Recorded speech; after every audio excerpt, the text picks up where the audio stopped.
आदाब नमस्कार, मैं शाहिद उमर। स्वागत आप सभी का सियासत टीवी के साउथ इंडिया एक्सप्रेस में। आइए देखते हैं मुख्य खबरें। महिलाओं के पहनावे पर अपनी टिप्पणी के बारे में अभिनेता शिवाजी ने कहा कि दंडोरा के प्री रिलीज कार्यक्रम में मैंने कहा था कि भद्दे कपड़े मत पहनो, अच्छे कपड़े पहनो। अगर आप सार्वजनिक रूप से बाहर जाना चाहते हैं तो अच्छे कपड़े पहनकर जाओ। उसी समय मैंने 2 असंसद शब्द कहे थे और मैंने इसके लिए माफ़ी मांगी है, लेकिन मैंने जो भी कहा मैं अपने बयान पर कायम हूँ। मैं उन सभी महिलाओं से माफ़ी मांगता हूँ जो इससे प्रभावित हुई हैं। मैंने ऐसा इसलिए कहा क्योंकि निधि अग्रवाल 1 हफ्ते पहले लुलु मॉल गई थी और भीड़ ने उन्हें खींचने की कोशिश की थी। उसने छोटी ड्रेस पहनी हुई थी, लेकिन जब भीड़ उससे खींचने लगी तो मैंने उसका चेहरा देखा और वह बहुत शर्मिंदा थी। उसके बाद मैंने सोचा कि मुझे इस मामले पर कुछ कहना चाहिए और मैंने 2 असंसद शब्दों का इस्तेमाल किया। इसलिए यह गलत है और मैंने माफ़ी मांगी है। मैंने जो भी कुछ कहा है मैं अपने बयान पर कायम हूँ। आगे उन्होंने कहा कि मैं महिला आयोग जाऊँगा और अपना माफ़ीनामा दूंगा।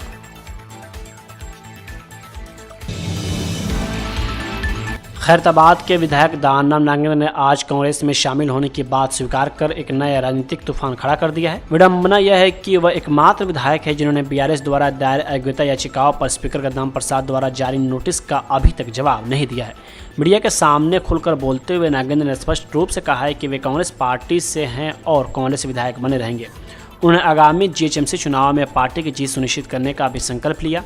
उन्होंने कहा कि वे कांग्रेस और उसके सहयोगी एमआईएम के लिए जीएचएमसी के सभी 300 डिवीजनों में प्रचार करेंगे। उन्होंने मीडिया के सवालों के जवाब में कहा, मुझे नहीं पता कि दल बदल करने वाले अन्य विधायक किस पार्टी से हैं, लेकिन मैं निश्चित रूप से कांग्रेस में हूं। जहां एक तरफ बीआरएस ने इस मामले को आक्रामक रूप से आगे बढ़ाया है और दल बदल करने वाले सभी 10 विधायकों को अयोग्य घोषित करने के लिए याचिकाएं दायर की हैं, वही विधानसभा अध्यक्ष गद्दाम प्रसाद कुमार ने हाल ही में 5 विधायकों के खिलाफ अयोग्यता याचिकाओं को यह कहते हुए खारिज कर दिया कि इस बात का कोई पुख्ता सबूत नहीं है कि वे औपचारिक रूप से कांग्रेस में शामिल हो गए हैं। कांग्रेस सरकार द्वारा पालमोरू सिंचाई परियोजनाओं की उपेक्षा पर चिंता व्यक्त करते हुए बीआरएस नेता और पूर्व मंत्री एस निरंजन रेड्डी ने कहा कि मुख्यमंत्री ए रेवंत रेड्डी के गलत फैसलों से तेलंगाना के दक्षिणी जिलों के लिए विनाशकारी परिणाम होंगे। पूर्व विधायकों आला वेंकटेश्वर रेड्डी, विराम हर्षवर्धन रेड्डी और पूर्व जिला परिषद अध्यक्ष अलीपुरम वेंकटेश्वर रेड्डी के साथ एक संवाददाता सम्मेलन को संबोधित करते हुए उन्होंने दावा किया कि 12.3 लाख एकड़ से अधिक भूमि की सिंचाई के लिए महत्वपूर्ण पालमोरू रंगारेड्डी लिफ्ट सिंचाई परियोजना को 2023 में मंजूरी मिलने के बावजूद बाधित किया गया है। रेड्डी ने इस बात पर प्रकाश डाला कि के चंद्रशेखर राव के नेतृत्व वाली बीआरएस सरकार के शासनकाल में जलाशयों और पंप हाउसों के निर्माण में बाधाओं को दूर किया गया, जबकि 27,000 एकड़ भूमि का अधिग्रहण किया गया। कांग्रेस ने जुराला में परियोजना के निर्माण का गैर जिम्मेदाराना सुझाव दिया, जहां केवल 6.5 टीएमसी पानी उपलब्ध है और बाढ़ सालाना केवल 25 से 30 दिनों तक ही रहती है। केंद्रीय गृह राज्य मंत्री बंदी संजय कुमार ने फोन टैपिंग मामले में पूर्व मुख्यमंत्री के चंद्रशेखर राव और पूर्व आईटी मंत्री केटी रामाराव को एसआईटी नोटिस जारी करने के संभावित निर्णय का स्वागत किया है। उन्होंने मांग की है कि फोन टैपिंग साजिश के पीछे के मास्टरमाइंडों को बेनकाब करने के लिए जांच में तेजी लाई जाए। बंदी संजय ने जारी कर एक बयान में सवाल उठाया है कि क्या अधिकारी केवल केसीआर और केटीआर को नोटिस जारी करके मामले से पल्ला झाड़ लेंगे या दोषियों की पहचान करने के लिए एक व्यापक जांच करेंगे। उन्होंने आरोप लगाया कि फोन टैपिंग का मामला किसी ठोस कार्रवाई के बिना एक टीवी सीरियल की तरह खींचा जा रहा है और कहा कि इस मामले की शुरुआत के साथ शुरू हुए कई टेलीविज़न सीरियल अपने एपिसोड पहले ही समाप्त हो चुके हैं, लेकिन यह मामला अभी भी खींचता जा रहा है। महाराष्ट्र की राजनीति में बीएमसी का चुनाव काफ़ी अहम माना जाता है। वहीं इस चुनाव से पहले राज्य की राजनीति में सरगर्मी तेज हो गई है। बीएमसी पर लगभग पिछले 3 दशक से शिवसेना का राज है और बीजेपी से खत्म करने के लिए इस बार पूरी ताकत झोंक रही है। इन सब के बीच उद्धव ठाकरे की अगुवाई वाली शिवसेना यूबीटी और राज ठाकरे की पार्टी महाराष्ट्र नवनिर्माण सेना ने बीएमसी चुनाव के लिए हाथ मिला लिया है। उद्धव ठाकरे और राज ठाकरे ने मुंबई में संयुक्त प्रेस कॉन्फ्रेंस कर दोनों दलों के बीच गठबंधन का औपचारिक ऐलान कर दिया। राज ठाकरे ने इस दौरान कहा कि महाराष्ट्र का नेतृत्व तो केवल ठाकरे ही कर सकते हैं। हम दिल्ली में बैठे 2 लोगों को रोकने आए हैं। वही इस पर अब महाराष्ट्र सीएम देवेंद्र फडणवीस ने कहा कि वे इस तरह का माहौल बना रहे हैं जैसे कि रूस और यूक्रेन आखिरकार एक साथ आ गए हैं और जेलेंस्की और पुतिन आखिरकार बातचीत कर रहे हैं।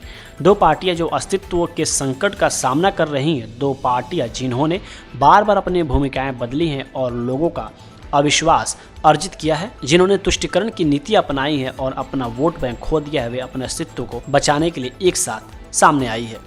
देखिए, हाइप तो ऐसे क्रिएट की जा रही है मानो रशिया और यूक्रेन ही साथ में आ गया और ज़ेलेंस्की और पुतिन बात कर रहे हैं। इस प्रकार की हाइप 2 पार्टियां जो अपना अस्तित्व खोज रही है, जिन्होंने अपना अस्तित्व गंवा दिया है, जिन्होंने बार बार भूमिकाएं बदलकर लोगों के बीच अपने बारे में अविश्वास पैदा किया है, जिन्होंने तुष्टीकरण की नीति को अपनाकर एक प्रकार से अपना वोट बैंक खो दिया है, ऐसी 2 पार्टियां साथ में आई है तो उनके साथ में आने से कौन सा फर्क पड़ने वाला है। ये तो दोनों अपना अस्तित्व बचाने के लिए साथ में आए हैं।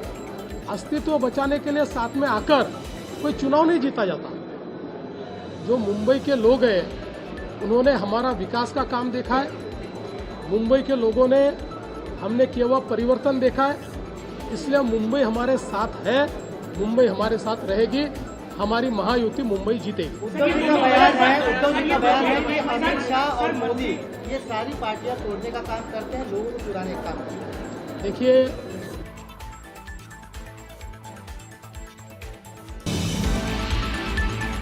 कर्नाटक के उप मुख्यमंत्री डीके शिवकुमार ने आज राज्य में नेतृत्व परिवर्तन की अटकलों को खारिज करते हुए कहा कि मुख्यमंत्री पद को लेकर कोई विवाद नहीं है और वे उप मुख्यमंत्री के रूप में बने रहने से संतुष्ट हैं।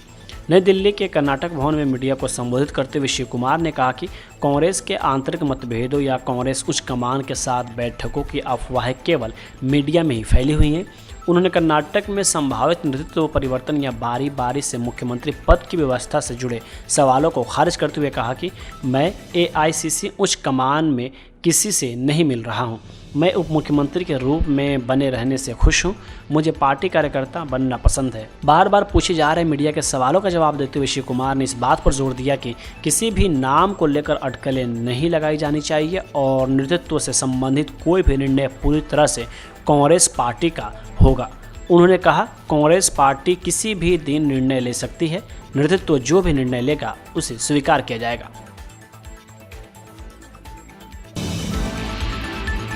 कर्नाटक बीजेपी ने आज आरोप लगाया कि राज्य में ड्रग्स का खतरा बहुत ज़्यादा है और कांग्रेस सरकार पर संगठित अपराध और अराजकता को रोकने में नाकाम रहने का आरोप लगाया। एक प्रेस कॉन्फ्रेंस को संबोधित करते हुए विपक्ष के नेता आर अशोक ने दावा किया कि कर्नाटक में ड्रग्स माफिया खुलेआम काम कर रहे हैं, जिससे दूसरे राज्यों की पुलिस टीमों को आकर गिरफ्तारियां करनी पड़ रही है। उन्होंने आरोप लगाया कि जब मैं ड्रग्स का मुद्दा उठाता हूं तो गृह मंत्री देश में कहीं और क्या हो रहा है उसकी बात करते हैं। पुलिस विभाग खुद ट्रांसफर रैकेट में फंसा हुआ है। अशोक ने दावा किया है कि कांग्रेस के सत्ता में आने के बाद से आपराधिक गतिविधियां बढ़ गई हैं और सरकार पर हेट स्पीच को रोकने के लिए लाए गए कानून का दुरुपयोग करने का आरोप लगाया। उन्होंने कहा, हेट स्पीच को रोकने के नाम पर एक ऐसा कानून लाया गया है जो अभिव्यक्ति की स्वतंत्रता को कम करता है। कांग्रेस ने पहले इमरजेंसी लगाई थी और अब इस कानून का मकसद विपक्षी नेताओं को जेल भेजना और मीडिया को निशाना बनाना है। यह कहते हुए कि बीजेपी इस कदम का विरोध करेगी। अशोक ने कहा कि पार्टी राज्यपाल से अपील करेगी कि बिल आगे बढ़ाए जाने के बाद उसे मंजूरी न दें। कांग्रेस सांसद इमरान मसूद प्रियंका गांधी पर दिए गए एक बयान में फंस गए हैं। बीजेपी ने उनकी ये बात लपक ली है। अब उन्होंने इस पे सफाई भी पेश की है। इमरान का कहना है कि प्रियंका गांधी वाड्रा सहित पूरी कांग्रेस पार्टी राहुल गांधी को अपना नेता मानती है। इससे पहले इमरान मसूद ने कहा था कि अगर प्रियंका गांधी देश की पीएम होती है तो बांग्लादेश में हिंदुओं को आज वैसी प्रताड़ना नहीं झेलनी पड़ती। वहीं अब इस मामले पर कांग्रेस विधायक डॉक्टर अजय सिंह का बयान सामने आया है। राहुल गांधी और प्रियंका गांधी अलग नहीं हैं, दोनों भाई और बहन हैं और 10 मर्तबा उन्होंने बता चुका है कि दोनों कभी भी साथ है, एक दूसरे के बारे में ही बोलते हैं। इमरान मसूद ने जो बोला है वो उनका पर्सनल ओपिनियन है, ठीक है। ये प्रजाप्रभुत्व है, हर किसी का एक ओपिनियन हो सकता है, ठीक है। अब राहुल गांधी, राजीव गांधी जी की परछाई हमको राहुल गांधी में दिखती है, इंदिरा गांधी की परछाई हमको प्रियंका गांधी में दिखती है। दोनों भी देश के प्रधानमंत्री पहले बने हुए हैं, इंदिरा गांधी भी बने हैं और राजीव गांधी भी बने हैं।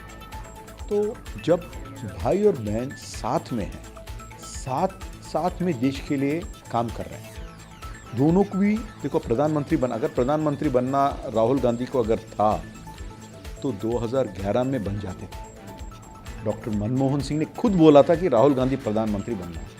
सोनिया गांधी, श्रीमती सोनिया गांधी भी प्रधानमंत्री तभी 2004 में बन सकती। मगर ये जो गांधी फैमिली, हमारी गांधी फैमिली है, उन्होंने पहले बोलते हैं कि पहले नेशन फर्स्ट, देश पहले।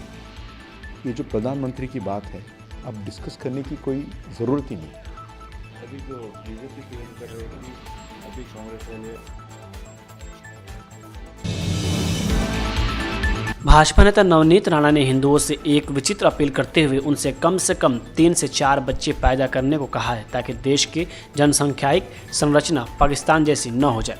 राणा ने कहा कि कुछ लोगों की कई पत्नियां और कई बच्चे होते हैं, जिससे उनकी जनसंख्या बढ़ती रहती है, और इससे निपटने के लिए उन्होंने हिंदुओं से हिंदुस्तान की रक्षा के लिए कम से कम 3 से 4 बच्चे पैदा करने का आग्रह किया है। इस टिप्पणी ने विवाद को जन्म दे दिया है, जिसमें कांग्रेस सांसद मणिकम टैगोर ने आरएसएस और भाजपा द्वारा इस तरह की पागल सोच को समाप्त करने का आह्वान किया है। उन्होंने आगे कहा कि हमें आंकड़ों के मामले में वैज्ञानिक दृष्टिकोण को अपनाना चाहिए, न कि अंधविश्वासपूर्ण या अवैज्ञानिक रवैया। भारत की जनसंख्या बढ़ोतरी पहले से ही चिंताजनक है। जिन राज्यों में जनसंख्या स्थिर नहीं हो पा रही है, उन्हें परेशानी झेलनी पड़ रही है। आरएसएस और बीजेपी की इस तरह की बेतुकी सोच का अंत होना चाहिए। कांग्रेस सांसद शशि थरूर बिहार के सांस्कृतिक विकास को देखकर बेहद प्रभावित हुए। उन्होंने नालंदा यूनिवर्सिटी की तारीफ की, साथ ही बिहार के कुछ अन्य ऐतिहासिक स्थलों की तारीफ की। वह यहां नालंदा लिटरेचर फेस्टिवल में हिस्सा लेने पहुंचे थे। इस दौरान उन्होंने कहा कि बिहार को लेकर उनकी जो पुरानी धारणाएं थी, वे अब पूरी तरह बदल चुकी हैं। उन्होंने आधुनिक बुनियादी ढांचे और ऐतिहासिक विरासत की सराहना की थी। उनके इस बयान के बाद राजनीतिक विकास और एनडीए सरकार की तारीफ करने की बात की जाने लगी। वहीं अब इस पूरे मामले पर उन्होंने सफाई पेश की है। उन्होंने कहा कि मैंने न तो बीजेपी का जिक्र किया और न ही किसी सीएम का जिक्र किया। उन्होंने इससे पूरे राजनीतिक विवाद पर अपनी सफाई देते हुए सोशल मीडिया प्लेटफॉर्म पर पोस्ट किया। उन्होंने कहा, मैंने न तो बीजेपी का जिक्र किया और न ही किसी सीएम या नेता का नाम लिया। मैंने नालंदा यूनिवर्सिटी और 2 म्यूजियम जिनकी मैंने सैर की, उनकी तारीफ की। इसमें बापू टावर और बिहार म्यूजियम शामिल है। मैंने भारतीयों को इन शानदार जगहों पर जाने की अपील की और कहा कि इन इलाकों में सड़कें और सुविधाएं अच्छी है। ऐसी आम बातों पर राजनीतिक विवाद क्यों खड़ा करना चाहिए, जिनका राजनीति से कोई लेना देना नहीं है। तमिलनाडु में सत्तारूढ़ डीएमके के नेतृत्व वाले गठबंधन में आज चेन्नई में विकसित भारत गारंटी रोजगार और आजीविका मिशन यानी जी रामजी अधिनियम के खिलाफ विरोध प्रदर्शन किया गया। इस प्रदर्शन में डीएमके और उसके सहयोगी दलों के नेताओं ने भाग लिया, जिन्होंने इस कदम को मनरेगा से महात्मा गांधी की विरासत को मिटाने का प्रयास बताया।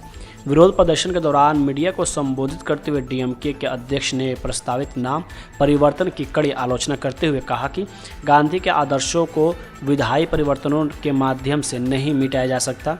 उन्होंने कहा कि गांधी को जनता के दिलों से नहीं मिटाया जा सकता। उनके विचार, सिद्धांत और बलिदान भारतीय समाज में गहराई से समाये हुए हैं। सीवीके प्रमुख और सांसद ने भाजपा के नेतृत्व वाली केंद्र सरकार पर देश के सबसे बड़े महत्वपूर्ण सामाजिक कल्याण कार्यक्रमों में से एक को कमजोर करने का प्रयास करने का आरोप लगाया, क्योंकि उन्होंने इससे गांधी का नाम हटा दिया है।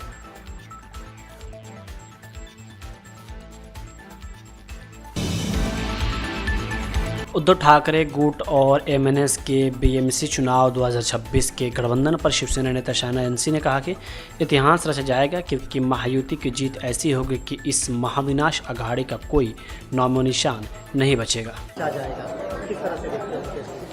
देखिए, इतिहास रचा जाएगा क्योंकि महायुति की विजय होगी। ये महाविनाश अघाड़ी का कुछ बचेगा ही नहीं। एक ढंग से आप देखें तो स्वार्थ के लिए आप कुछ भी कर सकते हैं, अलायंस जोड़ सकते हैं और फिर बड़ी बड़ी बातें करते हैं मराठी मानुस के लिए। मैं पूछना चाहती हूँ, आपने मराठी माणूस, मराठी अस्मिता के लिए किया क्या? हमारे नेता आदरणीय एकनाथ जी शिंदे ने मराठी माणूस को 17,000 घर दिया रमाबाई नगर में। देखा है कि बीडीडी चौल में स्थानिक लोग वापस आए। इतने सारे योजनाएं हैं और हम सिर्फ प्रगति की दिशा में काम करते रहेंगे। एक तरफ आप सेल्फिशली काम कर सकते हैं या फिर सेल्फलेसली, और हम सेल्फलेसली काम करते रहेंगे।